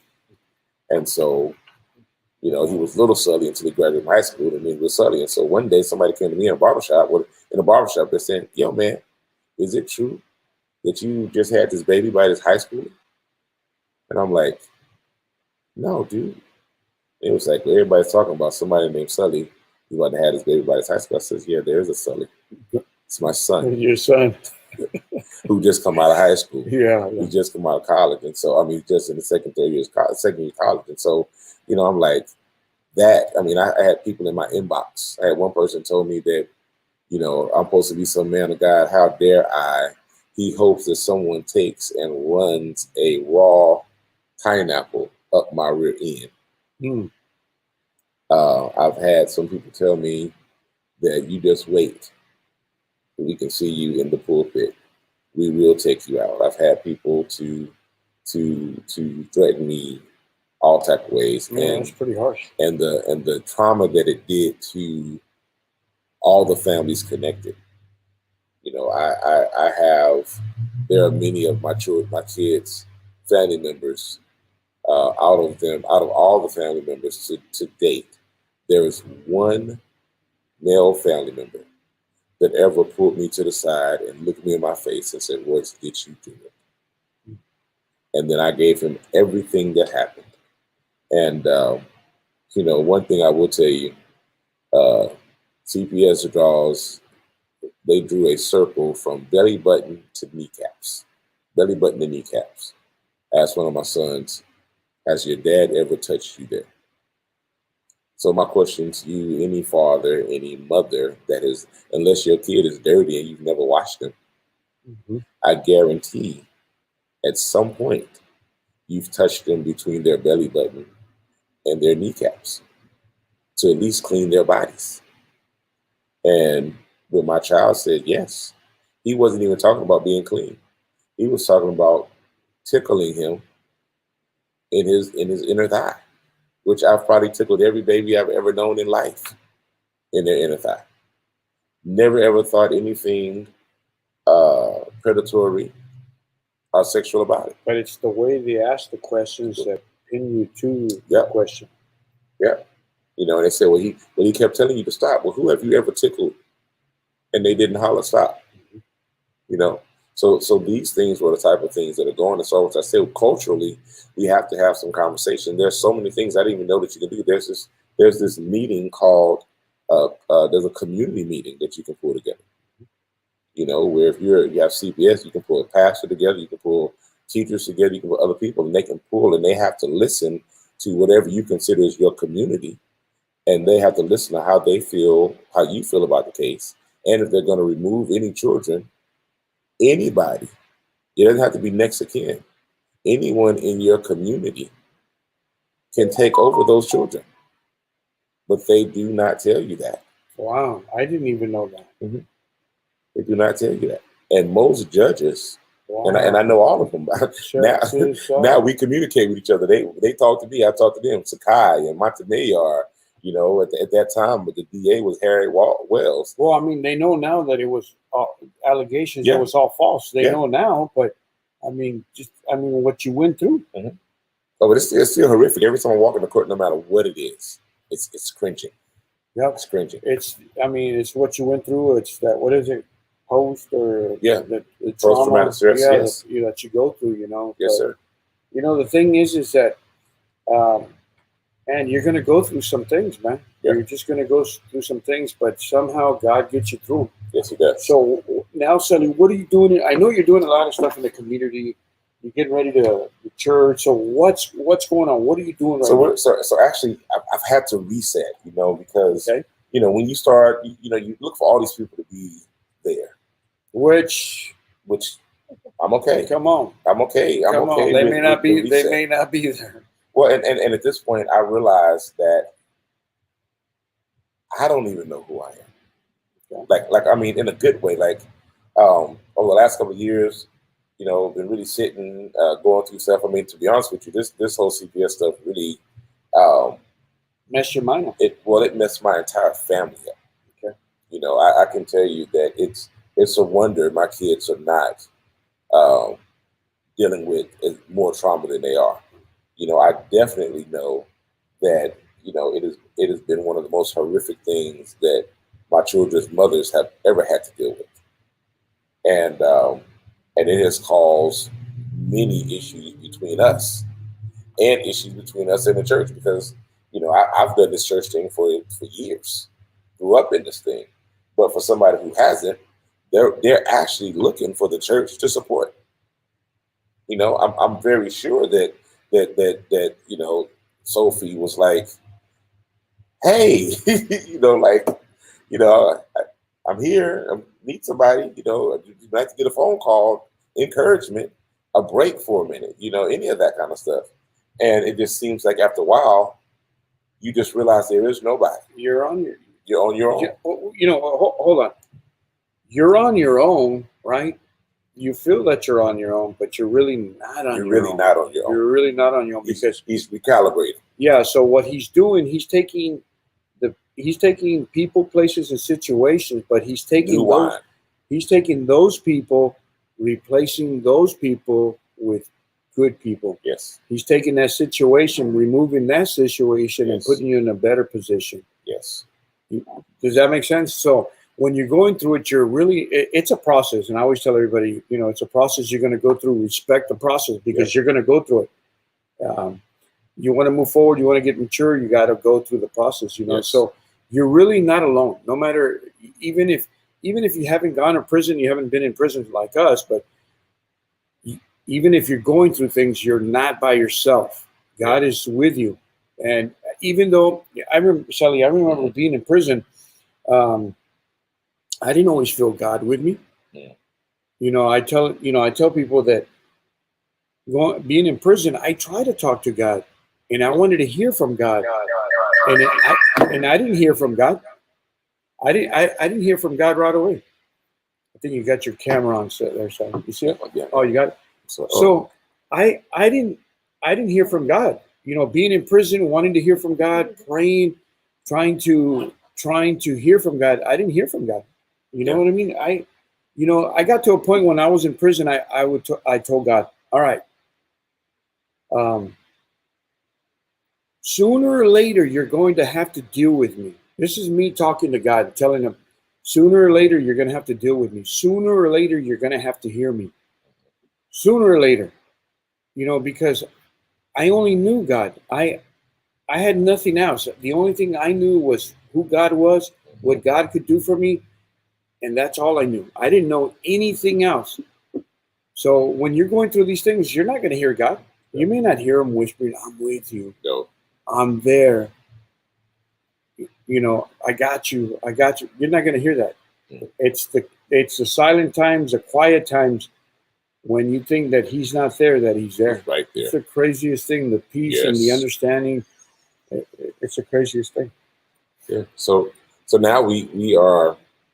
Now you're also looking to get a building. We're walking into a building. It is the Lord has dropped. I mean, He has actually said, being faithful. Yes. Being faithful to God, no matter what you go through, whatever your life is, being faithful to God, God's going to trust you and put things in your hands. Yeah, I can promise you, it's always the next step. This thing here that He gave you is He put it in your hand. He literally dropped it in your hand. Literally dropped it in his hand. 20 acres. Yeah. 2.5 buildings. Not going to tell you where it's at yet. You just got to wait. Yeah, once he does all the final insurances, that's what you're doing right now, the insurance, right? We're working in insurance and legal stuff and, trying to make sure that all parties are In on the agreement. same page. In agreement, yeah. Let me just tell you something. For anyone who God gives anything, even if you're moving in with somebody, um, whatever makes them comfortable, just do it. It's not hard, you know. Explain that. If let's just say if I want to come over here at our house and set up shop in our house, and Sonny says, well, the one thing I need you to make sure you do is I need to make sure all the chairs are stacked up before you leave. Why should that be hard for me? If I'm coming over here and being a part of his house. If he says, oh, and by the way, clean the toilet. I mean, okay. I would never ask you to clean the toilets. But I would do it anyway, even if you wouldn't ask me. But know that my friendship with you means too much for me to ask you to clean the toilet. Hey, I understand, yeah. But what I would tell you as an apostle, as people say, if I can't clean a toilet, I don't deserve the title. Come on. Because the fivefold ministry, as the church has coined it, the phrase, that term is not supposed to be a military structured ranking system. The fivefold ministry doesn't go like this. The fivefold ministry goes like this. We're all one body, yep. And we were used. I like to say we're the Michael Jordan of the gospel, because he said, go into the nations, teach the gospel, baptizing them in the name of the Father, Son, and Holy Ghost, which is Jesus' name. Well, I always think that we take that fivefold ministry and we grab the earth and we do a Jordan jump from the free throw and slam dunk them in everything that there is to know about Jesus. Everything that there is to know. His love, his joy, his peace, his patience, his long suffering, all of those things. And then also we have to let people know that we make mistakes.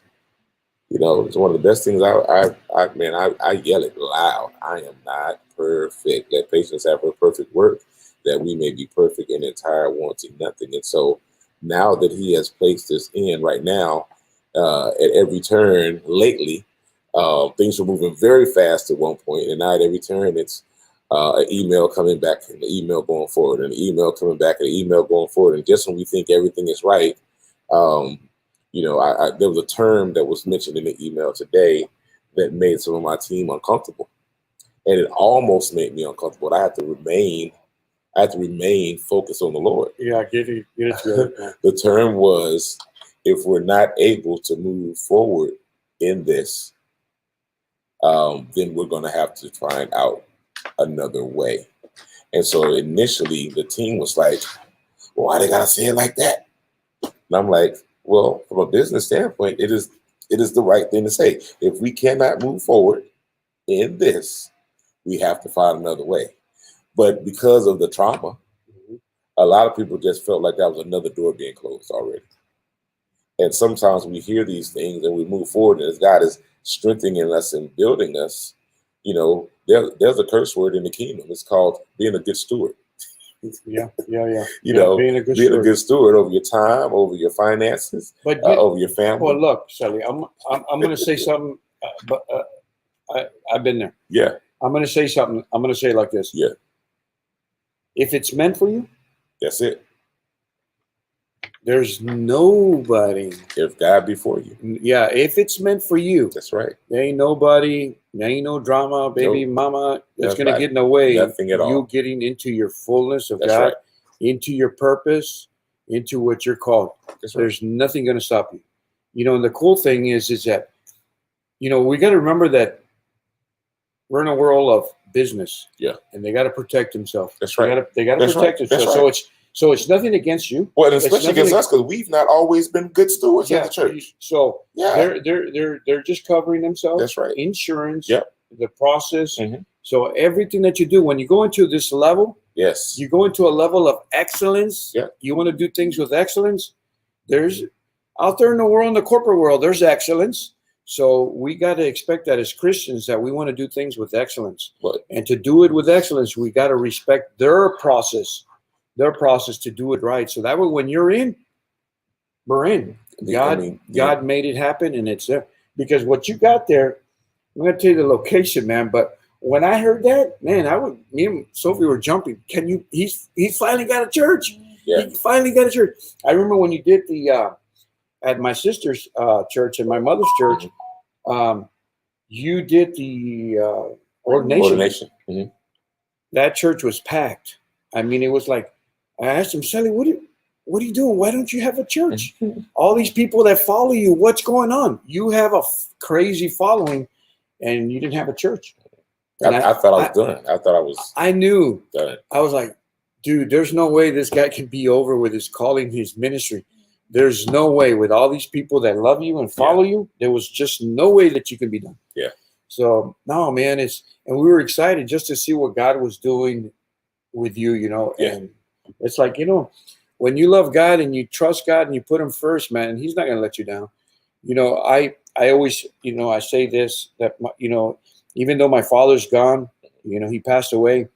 He passed away while I was in prison, but I remember him being a pastor. He was a pastor for over 50 years. Mm-hmm. And I would tell my dad, how is it possible that you can do this? How do you run everything? The church, the prison, all these things that make the church. It becomes a grace for it. You know, and he would say it in Spanish.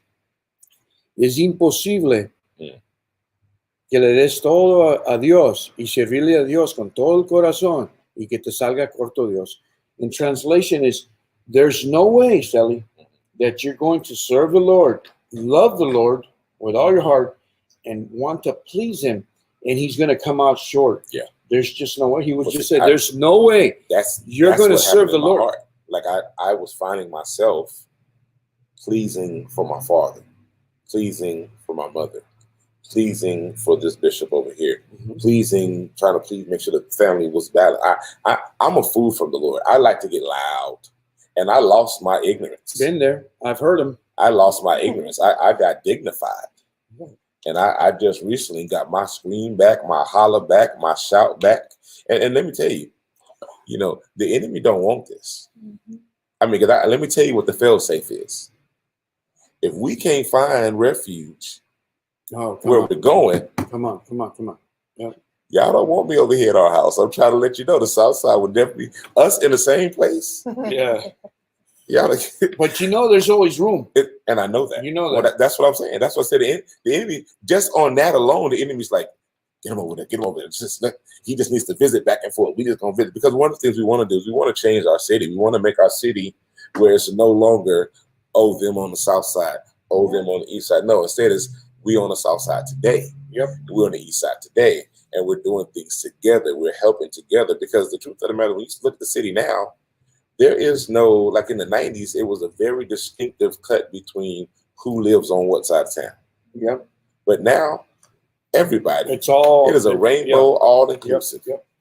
And we have to work together, and we have to understand the demographics and the culture. You know, we've been blessed, Sally, where the location we have now, we share it with 3 other pastors. Wow. I mean, we've been blessed that we were able to open the door for them, say, hey, you need a place? We got the place. Yes. You want a Tuesday? You want a Wednesday? You want a Friday? You want a Saturday? You want a Sunday? Because we do our services at 2. You want to do it 10 o'clock? You want to do it 5 o'clock? I mean, we just want to serve and help other pastors that are wanting to do something for God. A lot of times you want to do things for God, but you just don't know how. You can't run a place, and it's hard for you. You're out of you're working out of your ministry, out of a kitchen, a dining room, your living room, a garage, and you know that God wants you. And this is where we just say, we got the space, we got the place, we're here.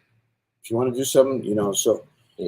Biblically, that's called an apostolic work. I'm not going to mess with them too much. Yeah, don't do that. Saying. Don't do that to me. I'm just saying, if that's what the Bible calls. It's like that place you got. Yeah. I mean. I keep telling you, this isn't mine, this is ours. Yeah, that's a crazy It's not mine, it's ours. It's ours. How are we doing on time, babe? You're at 1:45. Ooh, okay. So we're a little over our time. The one an hour and 30. No, it is his fault. It's my fault. But you know what? What announcement? Any questions, everybody? Any questions? Everything's cool. I see Lita and Alfonso. Hi guys.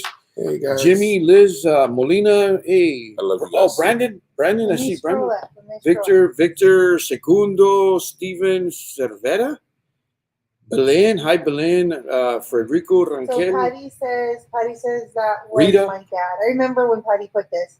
She said that was my dad. I never understood how he would come out only to end back in. Mm. I fought so far for him, but I felt like it was so hard. I think he said, You know, Yeah. but it was never enough. the thing is coming out of prison. You know, when some of these guys, when they're in prison, they run with these guys. They're Yeah. running with people, right? They got their clique. They get more respect in prison, more loyalty. They got more trust in prison. When they come out, the support group is trash. Yeah. Nobody believes in you. Nobody wants you. They're done with you. They're over with you. Yeah. You get no support, no respect, no love. Now, a lot of times these guys get in trouble when they go back, and they're okay with going back because there's somebody in prison. There's somebody. They got respect. They got loyalty. You come out, there's no loyalty. You come out, there's no respect. You come out, you got to start from scratch. Nobody's going to give you a hand. Yeah. So in prison, you're part of this society, this group that you run with, and it's a family. You come out here, your real family, they Yeah. trashed you already.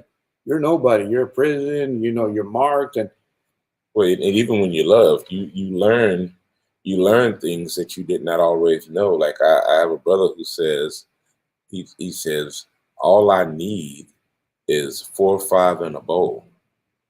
He says that makes sense. Yeah. all yeah. I need is a cell that's 4 by 5 Yeah. and a bowl. I can survive as long as I have a bowl and a 4 by 5 cell. Yep. And I was like, what about the spoon? He says we have ways of eating. No, We don't need a spoon. Yeah, we'll make it. We'll make it. Mhm. You know, the thing is that these guys, their mind is in prison. Yeah.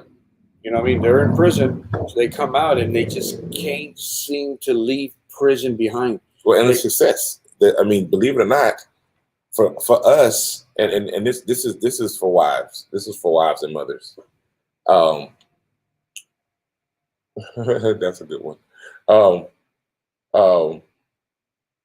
For wives, this is a cheat code. Men need celebration. Mm.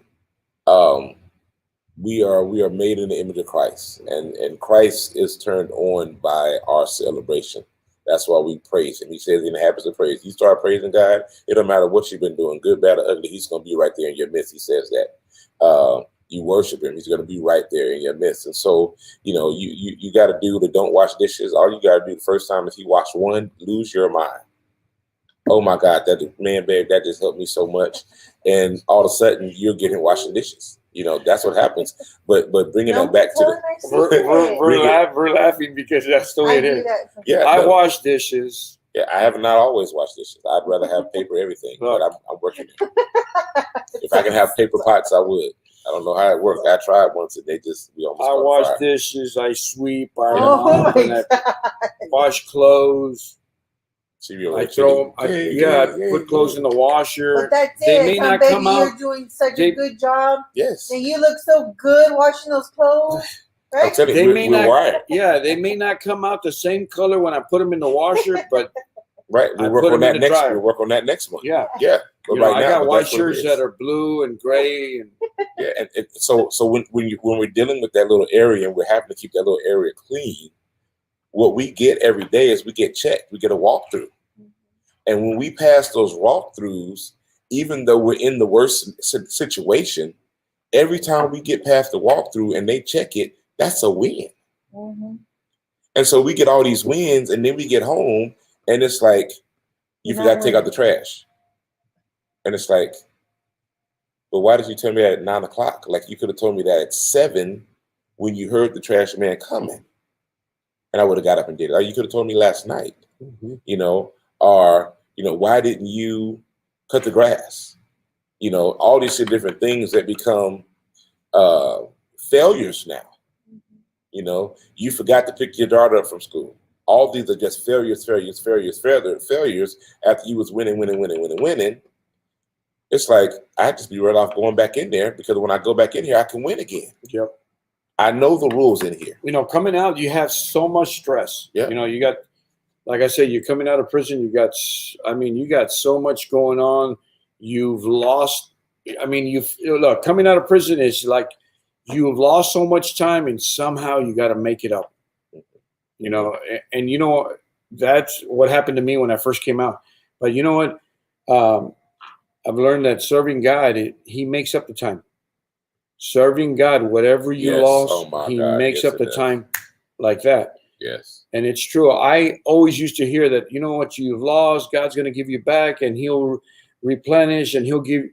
It wasn't until I saw it for myself with my own eyes. Better than before. Yes. When I left, I was serving. An old case came and caught me, went to prison for over 5 years, come back home. A year later, to the date, I'm serving. And a pastor, me and my wife were pastoring. So whatever you've lost, God's going to give it to you. Yes. And He's going to give it to you really quick and fast. There is no time with God. Time doesn't exist with God. Yeah. God is time. Well, He says a day, 1 day is 1,000, 1,000 is 1 day. And so, you know, just as quick as you're sitting there waiting, it may seem like 1,000 days. But what you wish was 1,000 days can pop up on you in a day. Yep. He moves like that. Yeah, He moves so fast. And the thing is you got to be able to hear Him. Yes. You got to be willing, and you got to be ready. Yes. To move forward. Yeah. And one thing that I've learned is that God is only going to move at your rate. Yeah, you got to forgive. You got to forgive them folk that you can't keep holding them folk that they should have been here for me and can't believe they said this about me. I mean, you got to be quick draw on the forgiveness. Yeah, and you got to move on. Yeah, you got to move on. But you have to look at it. If those people forgot about you where you're in prison, or they cut you off, or they're out of your life, you got to look at it. That's the best thing that happened for me, because there were a bunch of fakers or pretenders, and God moves those people. God knows what He does. When He moves those people out of your life, He moved them for a reason. He didn't just move them because they wanted to move. God moves those people, and He puts new people. The crazy thing is that when we started ministering again, me and my wife, I remember God telling me, I remember hearing His voice. I'm going to give you people that see your vision. I'm going to send you people that love you and your wife. I'm going to send you people to support your vision. I'm going to send you people, new people. And guess what? He did. Brand new people that we were just making relationships and getting to know people. It's the craziest thing, you know. It's crazy. My people close to me always say that I'm a disruptor, and so come on, I'm going to go ahead and make sure I make my trouble today. So here, some of you all need to go tweet, post, and share these words: "F you, man," and then right under, "Forgive you, man." Forgive you, man. Forgive you. Yeah. Yeah. Next time somebody like, "F you, man." I mean, forgive you, man, forgive you. You know, put that on your post in the morning. Rowdy. You know? Put that on your post. So Abby says, how do they handle visits for people who can't hold the phone? I do not believe they have a system, because they don't have a system in place. No. Abby, they don't have a system in place. No, and we know that too, because when we would take Dad could only stand and hold the phone for probably about 5 minutes, remember? So I would stand there and hold the phone for him. Yeah, a lot of times we didn't even talk. Me and my dad went, oh, man. Yeah.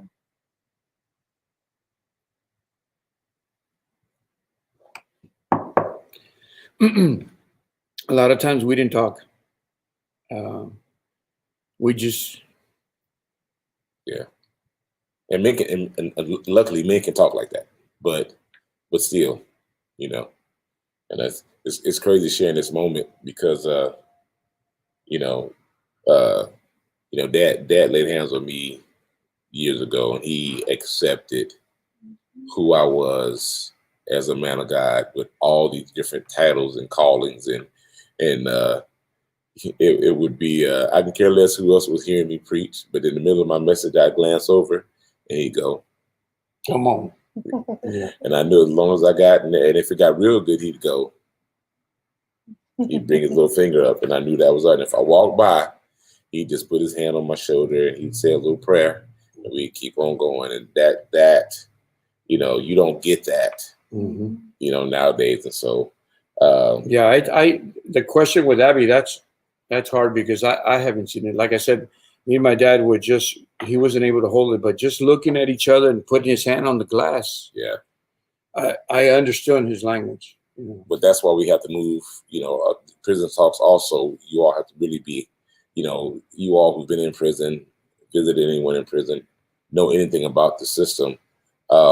This is how we have these talks so that we can later move legislation so that these things can change. I mean, I mean, it's a shame that at one prison, your family can come and sit outside with you. But at another prison, right, one county over, You're in the glass. you're in the glass. It's the craziest thing. Yeah. You're in a glass. You know? And nowadays, you know, I mean, we're so slow in all the money because you also have some prisons that you can FaceTime with your family. Mm-hmm.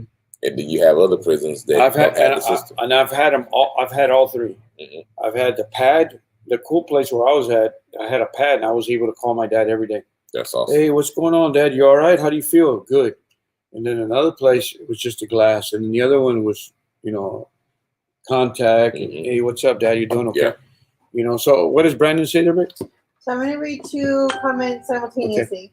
First one says, based on where the church is in its season, we operate in that gift to build where the church is going.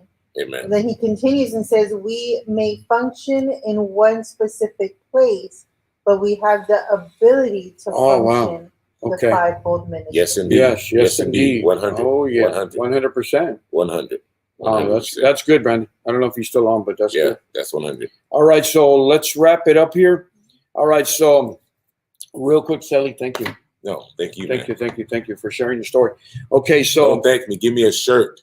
You want a shirt? You really want a shirt? Want a shirt. We need to order some more shirts. Yeah, get you a shirt. We'll have them soon. Yeah, if you're looking for prison talk, let me know. I'm about to strip down from my 3X to a 2X in a minute. No, you've been losing a lot of weight. Yeah, man. Yeah, What's going on? Don't tell me you're in love.